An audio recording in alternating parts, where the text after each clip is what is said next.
Welcome, friends, to Why Should We Care About the Indo-Pacific? This is your intrepid correspondent, Ray Powell, reporting from California. And that's Jim Caruso in New York, who's almost, but not quite as intrepid as I am. Jim? No one's as intrepid as you are, Ray. And what's the latest from the Empire State?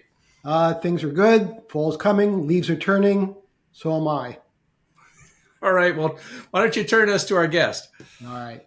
We're very pleased to have with us Professor Mark Dallas. Mark is an associate professor of political science and Asian studies at the Union College in Schenectady, New York. But right now he's on a sabbatical and he's working with our Department of Commerce on China's supply chains, economic impacts of export control, monitoring Chinese dialogue on these things, and providing support on activities of the Office of Technology Evaluation on cutting-edge technology and R&D in U.S., China, and Europe. So he is going to talk to us about China and supply chains and why these matter. Why should China be part or cut out of our supply chain? So Mark, welcome and help us understand what the issues are. Sure, great. Thank you very much for having me. I'm a longtime listener, but first-time guest. Great to be here. Thank you for the invitation. And I just want to say that my views are as a private citizen and don't reflect in any way the opinions of U.S. Department of Commerce or U.S. government. Yes, so it is really important. We should care a lot about this issue. And I think it depends on what perspective you take or whose perspective you take, perhaps. So from consumers' perspective, the price, quality, availability, reliability of a lot of the goods that we purchase is important. From the standpoint of labor, jobs and job creation and revitalizing manufacturing in the United States, supply chains in China, of course, are central. But then also when you think about critical goods, anything from military-oriented goods, the future of the military and the parts that go into it, other critical goods in healthcare, clean energy future, China's enormously important in that. But then also just, looking at sort of a more macro scale of, impact on China's overall economy or the American economy or other countries' economies. And finally, just innovation. I mean, China isn't just a low-cost location anymore. It's a major innovator in a lot of sectors. And so from everything from what you buy on the shelves in Walmart, the sweatshirt or whatever, all the way through to the future of the military, there are important implications given how interconnected the world is. It's not just about the final product that comes into the United States. It's about all the hundreds, if not thousands, sometimes tens of thousands of parts that go into particular products. That's really what the supply chains are. And so when you say, why should we care? The care part, it's all of those issues. Other issues, in the title, severing supply chains, I think, that gets a little bit more complicated in terms of what we mean by severing supply chains. The way I often think of it is a little bit of like a 2x2. On the one hand, you can think of critical goods, the semiconductor discussions about semiconductors, discussions about back in COVID time, the masks or whatnot, health products, clean energy future. So some batteries, for instance. So those are critical products, right, and critical technologies. On the other side would be overall trade. Okay, these are all the products. China's an enormous manufacturer for the world, and so you can think of things through overall trade, and then. Are we talking about bilateral trade on these whether it's critical goods or overall trade? Is it bilateral? So are we concerned just about severing ties bilaterally with China, let's say with the United States as the focal country? Or are we worried about sort of multilateralism? Because again, the difference is that with supply chains, there are many countries involved, many companies involved in a single product. And so we have to think hard about what we mean by severing a supply chain. We can talk more about it in more detail later, but that's the way that's the 2x2 framework, simple 2x2 framework that I often think about. When we say we, I'm looking at it from an American standpoint, but honestly, you could replace any country in the world given how central China is to supply chains, how central China is to global manufacturing. So it really, it doesn't matter which country you're looking at. I'll probably look at it from the standpoint of the United States for this podcast, but just replace that with any country where your listeners are from. And the big question is if, in the title, if supply chains are severed with China. That's a big question. That's what people are debating. But it really depends on how you define the issue and the goal. Is the goal job creation? Is it consumers? Is it critical products and only critical products? So all of those, it's a complicated picture. I'm throwing a lot out there, but there's no single answer, I would say.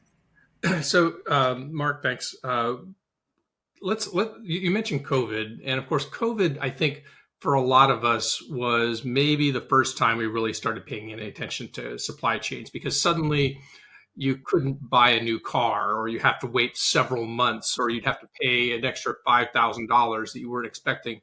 And all of this seemed to just sort of spring into everyone's attention at the same time. So how did supply chains become so complicated, and how did China become so central to them? Good, excellent. No, those are great questions. And I just want to say real quick, with COVID is a very unusual circumstance. It was a global shock. Every country in the world was impacted by it.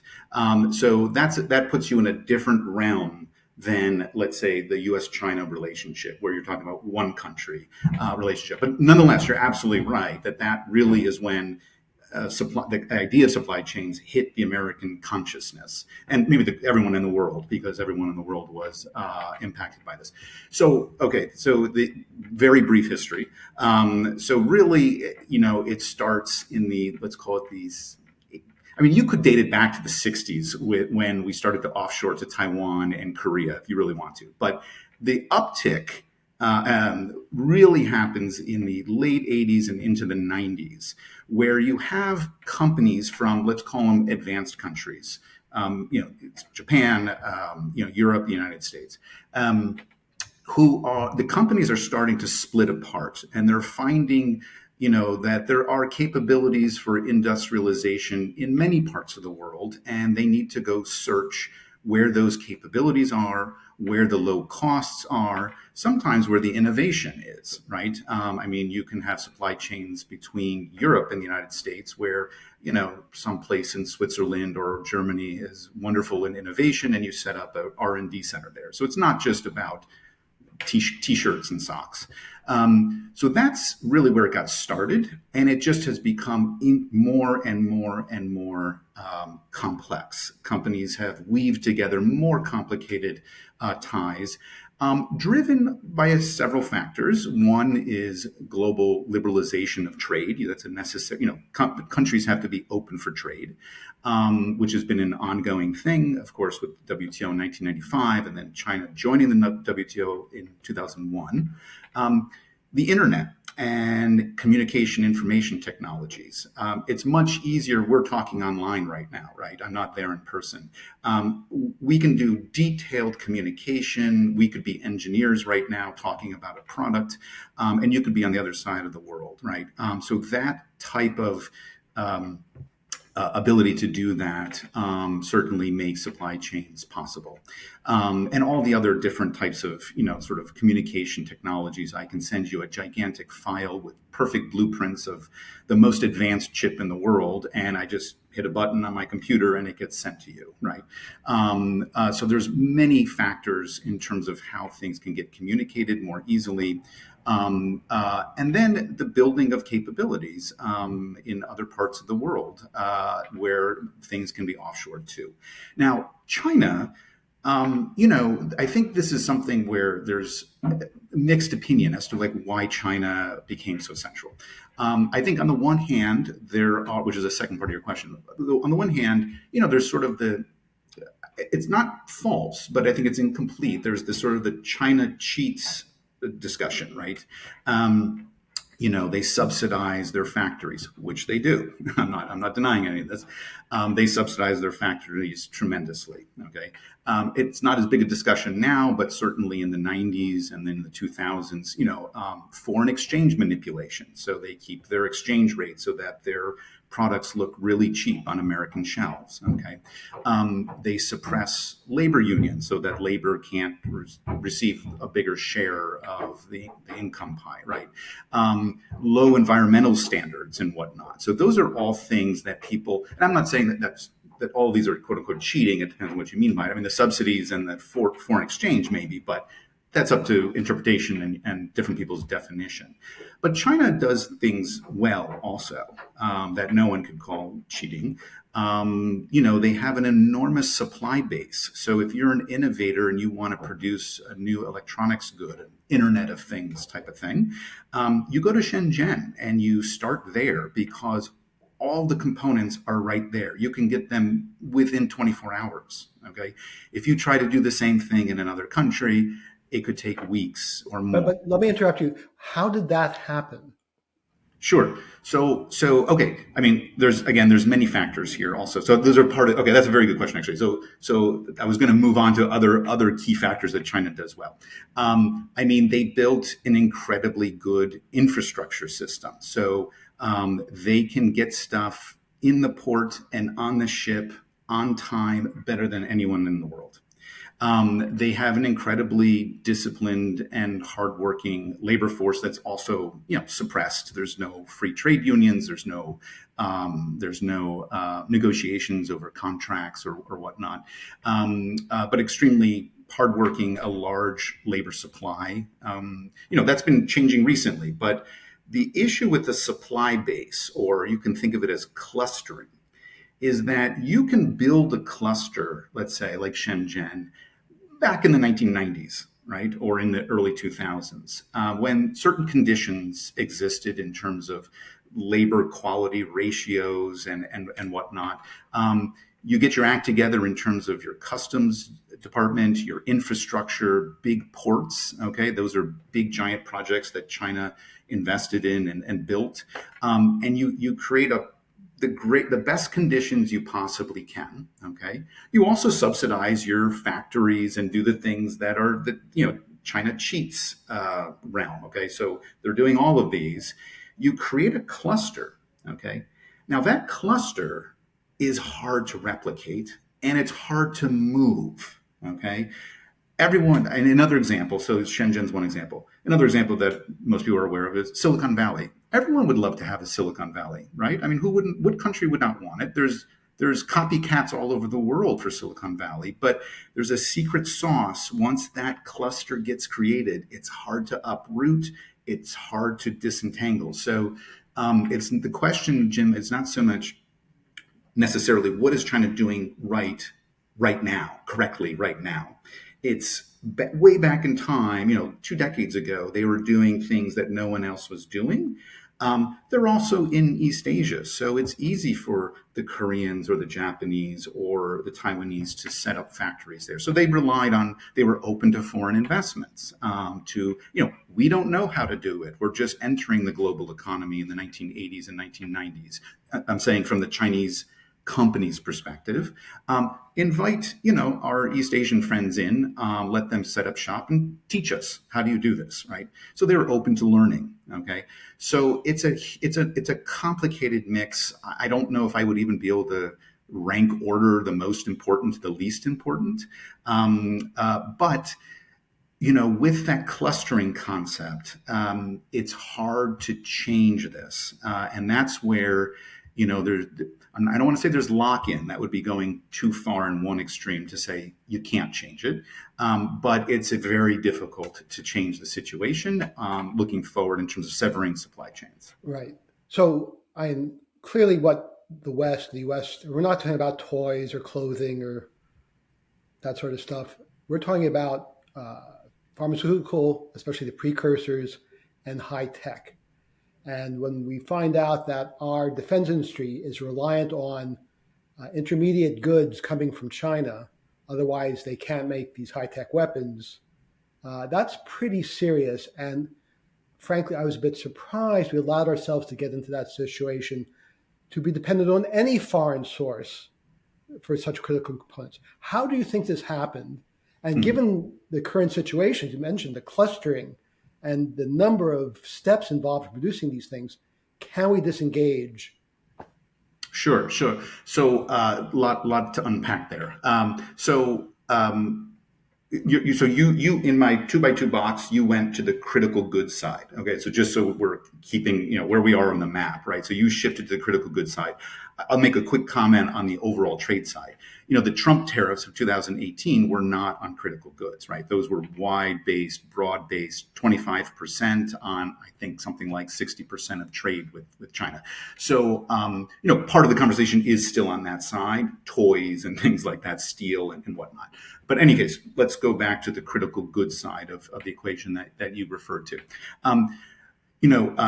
Unfortunately, well, I'm an academic, so everything it depends. But it depends on which particular product. It's hard to give an answer, an overall answer to how did it happen on all products from, let's say, and you mentioned pharmaceuticals, active pharmaceutical ingredients, APIs, they're called. Those are not super high tech, but they're critical to American pharmaceuticals. I mean, we rely on them all the time. China and India are sort of the two major suppliers. And in fact, I remember this in the supply chain reports that came out, I think it was June 2021,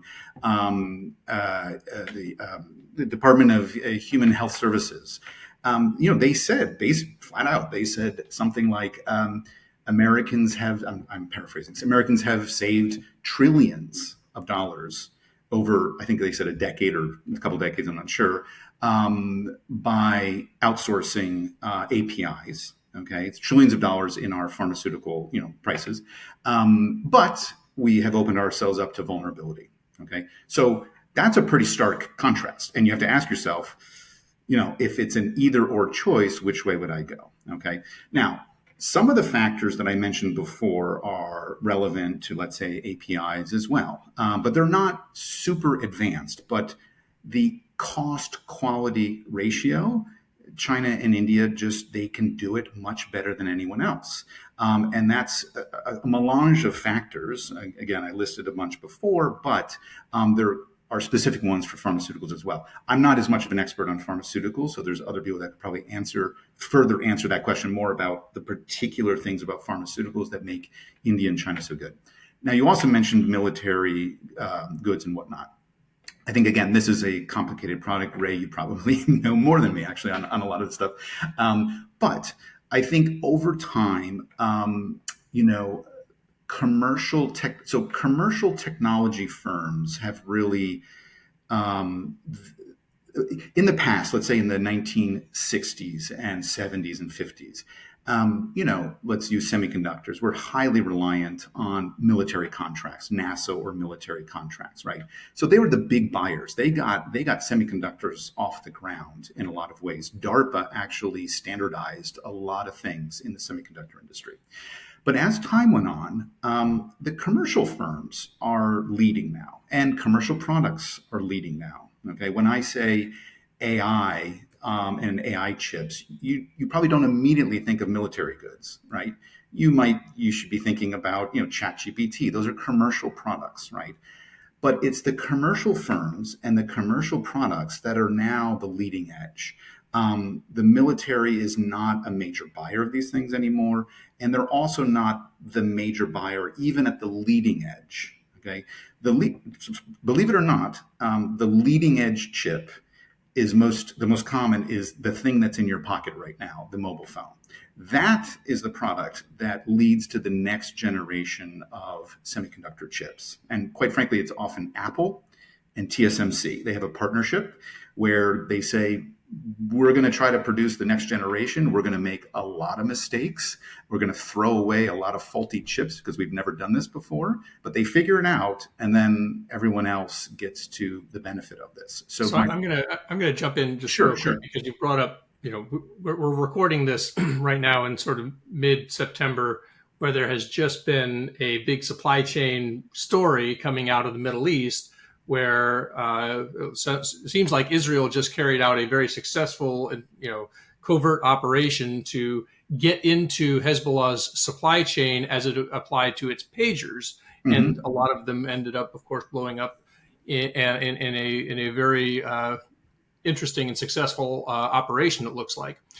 So this brings up the potential for an adversarial state to influence your supply chain, to get into your supply chain. And obviously, that's a much different situation there than it would be here. But you mentioned iPhones and such, or we talk about these high tech things and what the potential for an adversarial state to get into a supply chain and cause mischief of different kinds. It could be, cyber Hmm. hacking, those kinds of things.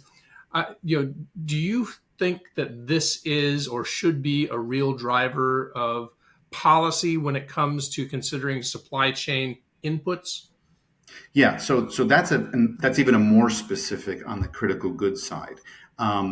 Jim's question was more about sort of how did we just become reliant overall. Yours is about malign actors, inserting things into products, and certainly that can be a concern. I mean, it's really for the pagers or for other products. It's whoever the buyer is, whoever the seller is of that product that's their fault.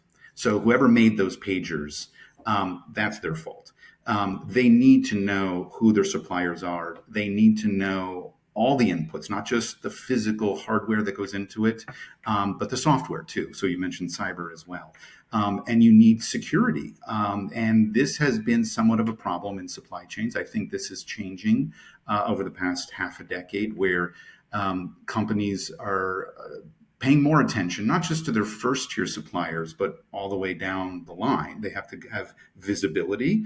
But some products, it gets extremely complicated. You don't know because some of these products are kind of like commodities. It's sort of like, think about a commodity like, I don't know, grain or something. How do you know that this grain came from where? Because it gets standardized and mixed together. Surprisingly, believe it or not, but a lot of memory chips, something as advanced as memory chips, are sold like commodities. So it can be for some products in some supply chains, it can be extremely difficult to know the full chain. And so, So go ahead. yeah, so let's move on a little bit, just keep this going, but sort of riffing off of that, let's talk a little bit about this idea of friend shoring. Sure. So that people are now talking about, in order to get away from China as a major supplier of a lot of these things, because of this increasingly adversarial relationship and also this idea of China cheats, that we should now look to other, say, for example, Southeast Asian nations or perhaps Mexico. Is this happening? Hmm. And to what extent is it happening just because of COVID or because of China's policies? And to what extent is it happening due to the U.S. and other government policies? Sure. That's a good question. I mean, I can say, let's take a simple example, which is, again, when I go back to the tariffs, the 2018 tariffs. We have enough data now. It's been 6 years or so. I would say, I mean, I don't know if it's necessarily friend shoring, but it's moving away from China. Okay. I don't know if you want to define those as identical or not. But those tariffs did reduce direct bilateral trade with China. That has come down. It's very clear. Okay. However, a lot of that has shifted to third countries. You mentioned Southeast Asia. Yes, Vietnam has been the biggest beneficiary. Okay, so the U.S. and China got into a trade war, and Vietnam won the war. But also, Canada, Mexico, India, Thailand. They have seen bumps up in their trade with the United States, and specifically in the goods that were tariffed relative to the goods that were not tariffed. So you can really test to see the impact. So there has been a move away from China in terms of the goods that directly came from China. Okay. However, this is where the however comes in. The same countries that have seen an increase in trade with the United States, exporting to the United States, have also seen an increase of imports from China. So at the same time that exports for these countries have gone up to the United States, the imports from China have also gone up. Okay. So how do you want to say that's a success or not? I don't know if we've reduced our dependency from China. We've reduced our bilateral trade deficit with China, or no, sorry, I should say there's less imports from China, but the Chinese goods are still in the supply chain. And how does that happen? Well, it can happen through different means. One is, let's say the Vietnamese factory that's exporting to the United States, they're buying their supplies from Chinese companies. That's one.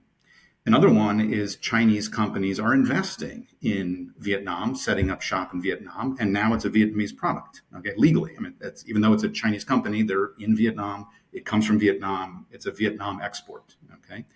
And a third one is gray to illegal transshipment, meaning, they kind of hide that this is Chinese, they change things, and, you got to get into the details of trade rules of origin to know if it's gray zone, okay, or illegal. But those are three avenues by which that can happen. And there's a very high correlation, meaning that, yes, the tariffs kick in, trade with China goes down from China to the United States, but trade then goes up with those third countries. So we know this, and any future tariffs probably will replicate that. I'll just mention one other thing. Our dependency has not gone down. So, for instance, for any one good, I'm sure people have heard like China plus one, right? You keep buying from China, but you add a second supplier, or maybe two from other countries, right? That has not happened as much as people hoped because it goes against the basic cost. You want to go to the lowest cost, and if the tariffs bump up the cost from China, you're likely to concentrate your purchases from another country and another supplier. So we haven't, even though we get less from China directly, our dependency on particular countries has not really gone down. We're still, so you could choose any one product, we're still equally dependent on, let's say, those countries. Now, they may be more friendly. They are going to be more friendly, almost certainly. So you can call that friendshoring. But the dependency has not gone down, which means our supply chains are not necessarily more resilient. If there's a giant storm or something happens, war breaks out somewhere, we're still as dependent on that country, let's say, for that product. So when you're looking at this at Commerce, Mark, what are you looking at as a solution to this problem? I mean, I can't really say too much about what's going on in commerce, but I mean, I think this is, all of these issues are the quandaries. I mean, BIS works in the critical goods side of things very clearly, right? I mean, they're super specialized on those critical goods. So it's not so much with what I was saying just now about diversion of trade by Chinese companies and whatnot. That's happening across the board, not just critical goods, but also in sort of they're called strategic goods or whatever. You can find, you can people test those out too to see, is there a difference between the strategic goods versus others? That's happening across the board from the widespread tariffs. But when it comes to sort of critical goods, there are extra controls that can be put in place and are being put in place. The most common one is the foreign direct product rule. That's a rule that says even if the product, let's say a product is coming from Taiwan, okay, even though the product is a Taiwanese product made by a Taiwanese company coming from the territory of Taiwan, so it's Taiwan all the way down, nothing that's inside the product can also come from China. Okay, none of the parts, none of the components can come from China, let's say, as long as there's a de minimis amount of U.S. origin technology. So it's our way of, and that product can be exported to other places in the world, okay? So it's an extraterritorial reach, essentially, where the U.S. can try to rid certain supply chains of China, even if, as long as it's U.S. origin technology, but even if there's no U.S. Contractor on either the buy or supply side. Just so we can bring this. Sure. For those of us who don't do this. Yeah, sorry. What's an example of something like this that would have that U.S. technology that could be affected by this kind of policy? Sure, sure. So going back to, let's say, the AI chips, okay, a lot of those advanced chips, they're, as people probably know, they're only produced by Taiwan, TSMC, Semiconductor Manufacturing Corporation. So they produce about 85% of the most advanced chips, the leading edge chips. The only other company that really is at the leading edge is Samsung. Intel has really kind of fallen behind a bit. I mean, a bit. They're, they're very capable a company, but in terms of the extreme leading edge. Okay, so there's one company where all this is going to come from, and if TSMC wants to contract with a Chinese company, let's say in one way or another. U.S. policy through this FDPR can restrict those sales. So there is no U.S. on the buy side or the supply side, right? It's a transaction between TSMC and some chip company in China. Let's call it Huawei, okay? Well, the U.S. regulations, if there is this additional control, foreign direct product rule, there's different versions of it, but they can restrict TSMC from making that sale simply because there is U.S. origin technology that TSMC utilizes to produce that chip. Okay, it might be a semiconductor manufacturing equipment, like the machinery that TSMC uses. They can't get that machinery anywhere else in the world. They need, or the U.S. machines are the best, let's say.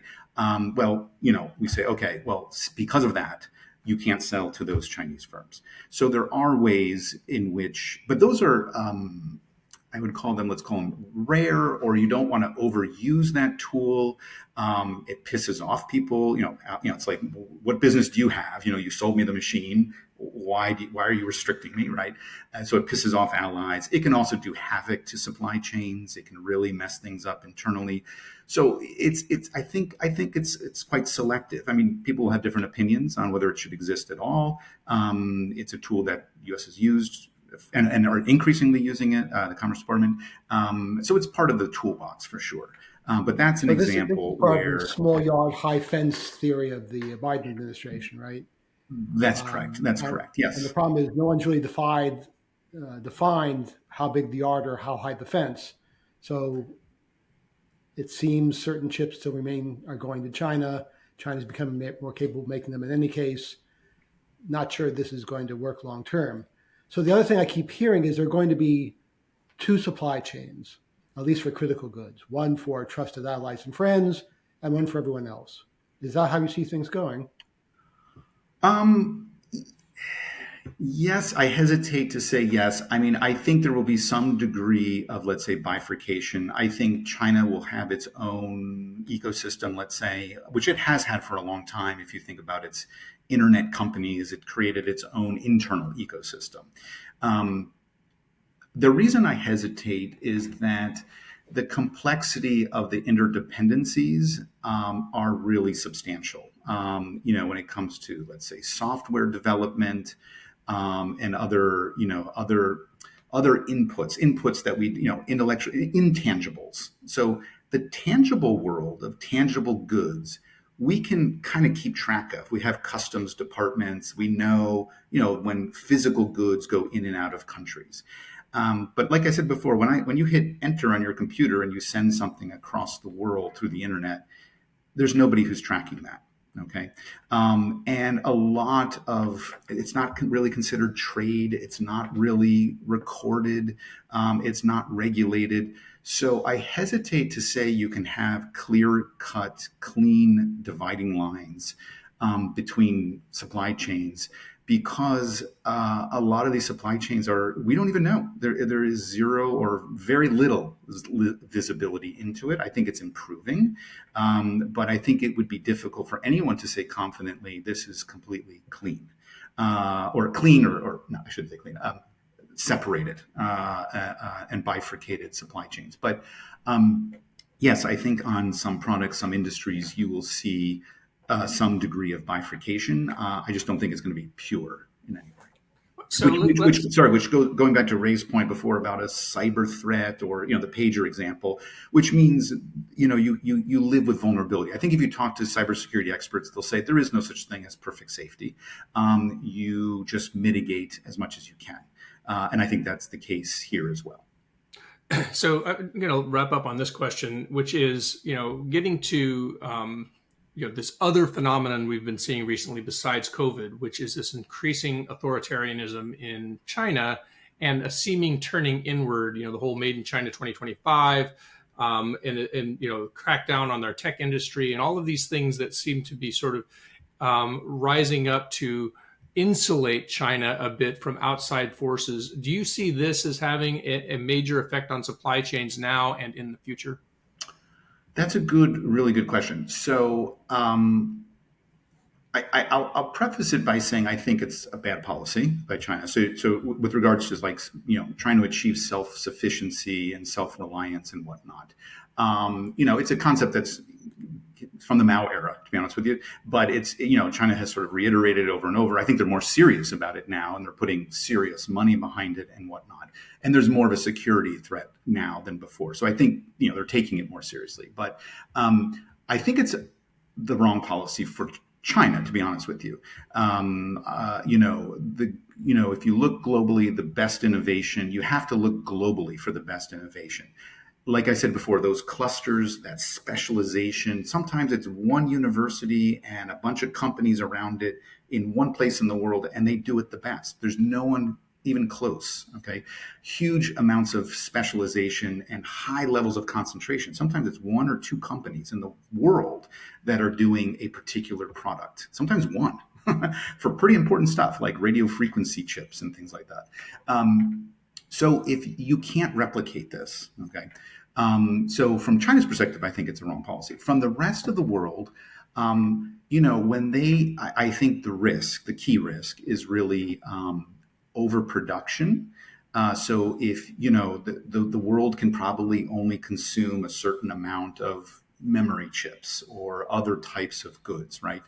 And so the risk of these massive industrial policies to achieve self-sufficiency is that you rock the boat globally in terms of that supply and demand, and you essentially hurt everyone, right? Including yourself.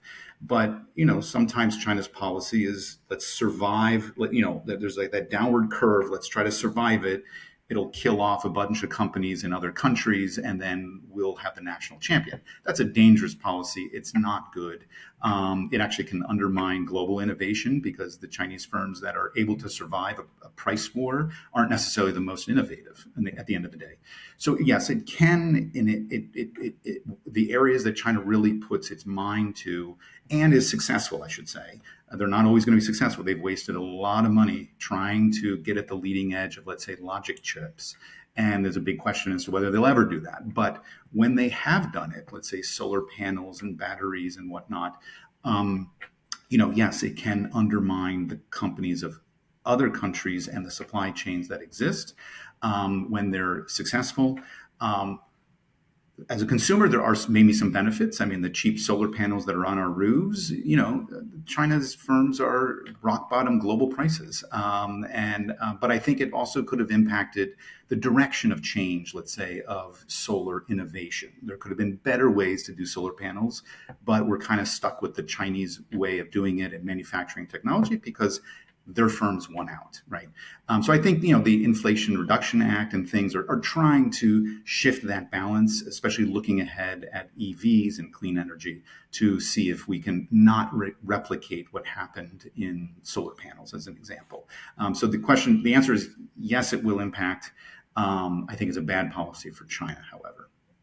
Well, Mark, this has been a great education for me, and I think also for our listeners on global supply chains and China's place in them. Well, where can people find your work? And if people are more interested in this, where can they get more information? Sure. Yes. So I can connect on LinkedIn is really the only social media that I use. I'm on there, in Mark Dallas, Union College. And I have a website as well. It's a little bit long, but it's on the LinkedIn page. So if you follow me or friend me, it'll be there, and you can see all my research and the work that I've been doing. All right, Mark Dallas, thanks so Great. much for joining us. Thanks for expanding my pea brain. It's been really helpful to me. I know Jim knows all this stuff already, That's and we hope that maybe you'll join us again sometime. absolutely would be my pleasure. Thank you very much. I enjoyed it a lot.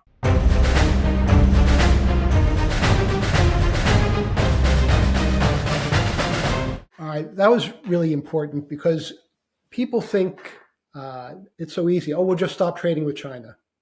It ain't that easy. As Mark tried to explain, there's so many elements in the making of a product, and a lot of times the company doesn't even know where it comes from. I'll give you an example. When I was in Singapore during COVID doing consulting, we had a major company that was manufacturing a pretty simple part used in everyday computing in Malaysia. COVID hits, borders are closed. Suddenly they find they don't they can't get the parts to put into this product. And they didn't know who all the suppliers were. So quickly they had to figure out who supplied every aspect of the product. They found out they had 500 different suppliers for this one little thing. And these crossed the borders between Singapore and Thailand and China and Taiwan 4 or 5 times. And with closed borders, they couldn't do that. So, and this is just for one simple part. So they're trying to make it more rational. But when it comes down to price, you look for the cheapest price and reliable supplier. And it's not easy to replicate. Yeah, Jim, when you and I were in Australia, we were having a lot of discussions just about that very, very early part of the supply chain, which was critical minerals and rare earths. That's right. Which is something we didn't even get to in our conversation. But we start with the question of what stuff do you need to dig up out of the ground so that you can even start to make those components of these advanced electronics and batteries and all the rest of these things. And then how did so much of that end up in China or other places that maybe aren't so friendly to us? And of course, if we can't get to that, there's only so many places where you can dig that stuff up. That's right. Well, a lot of it's dug up in Australia or Africa, but it's processed in China. Why? Because it's really dirty, and China apparently cares less about that. It takes a lot of capital. China's willing to put the capital in. And also because if someone tries to impede on their turf in the final product, they will cut the prices and drive them out of business. And we know an Australian company, Linus, that makes rare earths, that built a factory in Malaysia with Japanese money to process rare earths because, don't forget, a few years ago, China cut Japan off from rare earth supplies. So Japan acted in this way. So this is what we need to do now, but it's very hard because China does manipulate the price for goods on which they basically have a monopoly.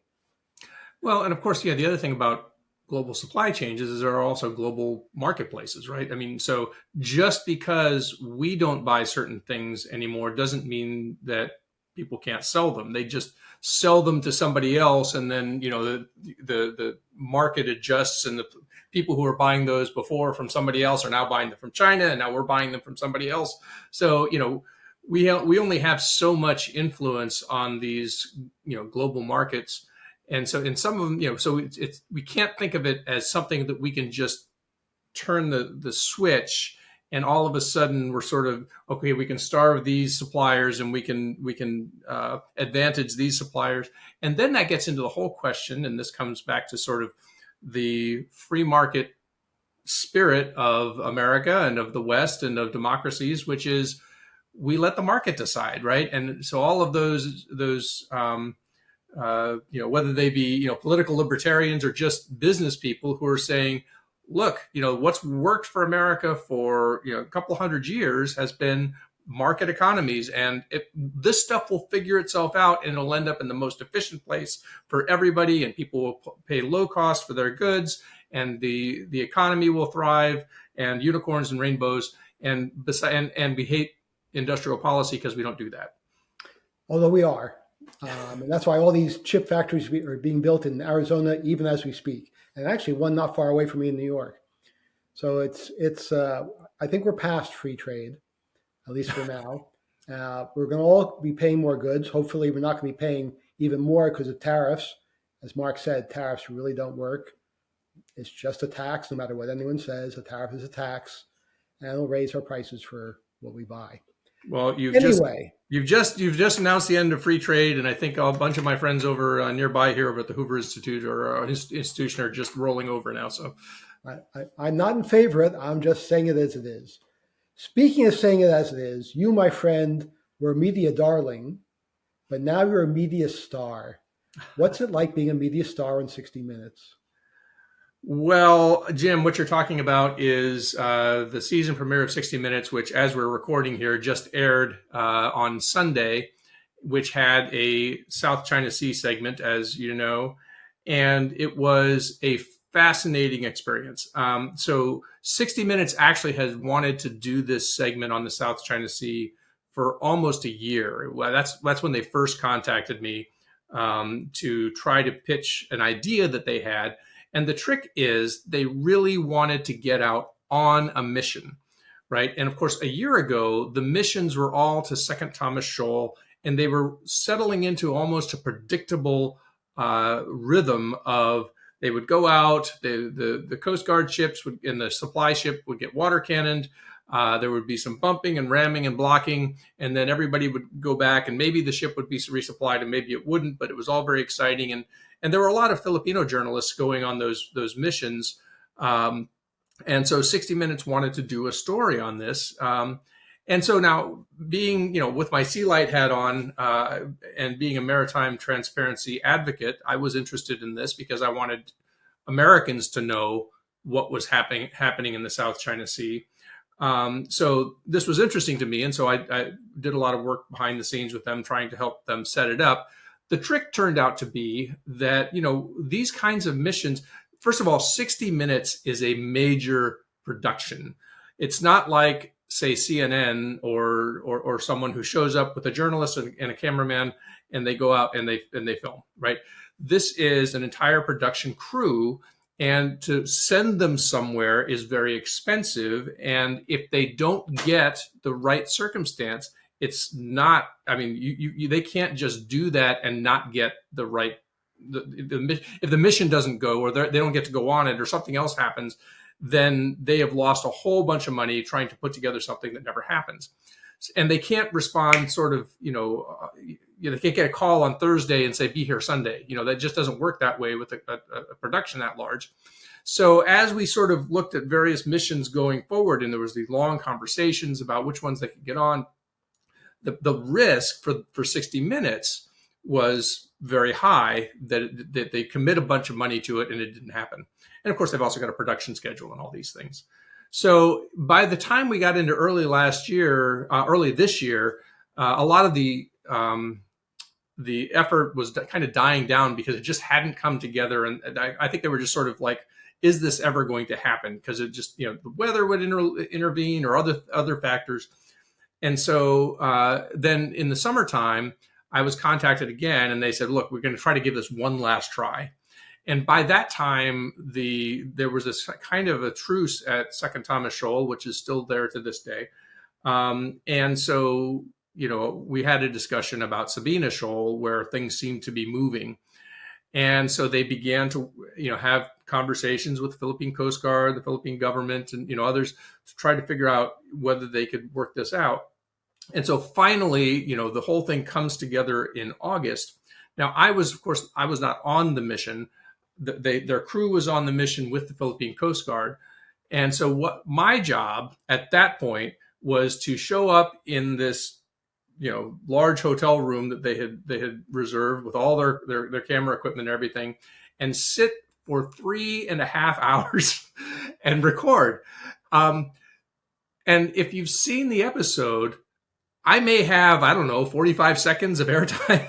So, there were a lot of questions, and they would go through and they would go, at the end, they'd be like, okay, so should we re-ask any of these questions? Did we get what we wanted? Can you ask number 68 again? I'm thinking 68, good grief. And so, and the whole time I'm under this huge bright light because the lighting is very important. The way that 60 Minutes does things is just different. And of course, you and I, who grew up watching, Steve Croft and Morley Safer and all these, Andy Rooney and all all these guys and Leslie Stahl doing 60 Minutes know that just the sense of where you are, the way they blur the background, the way they do all of these things is just unique. And so, kind of being in there and sort of actually I had to constantly be wiping sweat off my brow because these lights were so hot. But I mean, they were great professionals. They were really interesting to work with. It was a lot of work. And I've definitely got a lot of messages since it happened. People I haven't talked to in ages, who's like, hey, I saw you on TV. Because of course it reaches a lot of people. And, Sea Light is actually getting some inquiries from people who are either interested in donating or helping or finding out more, so that's been a boon for us. But altogether, it was just a very unique experience. Well, it was a really good episode of 60 Minutes, regardless of whether you were on there or not, Ray. But the scenes of the Chinese ship ramming the Philippine Coast Guard vessel and the reaction and the fear you could see in the eyes of the Philippine crewmen, very, very effective. Yeah. And your 45 seconds was brilliant. They better have been. Just enough. I do think that if 60 Minutes had one request from their production standpoint, it would have been nice if the China Coast Guard ship had not rammed the Philippine Coast Guard ship while they were sleeping, right? It would have been nice if they would have been up and filming when that happened. So that probably didn't quite happen. So they had to actually go ahead and reconstruct that from cell phone cameras and other things later on. So no, it was fascinating. It was good. Anyway, I look forward to the movie version with, you said George Clooney's going to play you, right? Actually, it's going to be Mr. Bean. I use one or the other. All right. Well, once again, I'm Ray, and that's Jim. Ian is our producer. By the way, Ian's high-quality graphics describing major geopolitical events and military events keep popping up, Jim. They're not only in media reporting now, but we're now seeing them in these, expert briefings or senior leader briefings from Washington and Manila and other places. So if you're not following him on X, you probably should be. He's at Ian Ellis Jones. And of course, if you enjoyed this episode, you should definitely check out and subscribe to our YouTube channel, youtube.com/IP Podcast. You can find that in our other interviews. And those include experts, practitioners, former ambassadors, former high-ranking military officials, even a former prime minister. So if you like to watch your podcast, that's the way you do it. If you're like me and you like to listen to them while you're gardening or driving or working out, which is something Jim does, I never do. You can certainly follow us on Apple Podcasts or Spotify or wherever you get your podcasts. We're on all of those. So that's it for this time. But let's talk again soon on Why Should We Care for the Indo-Pacific?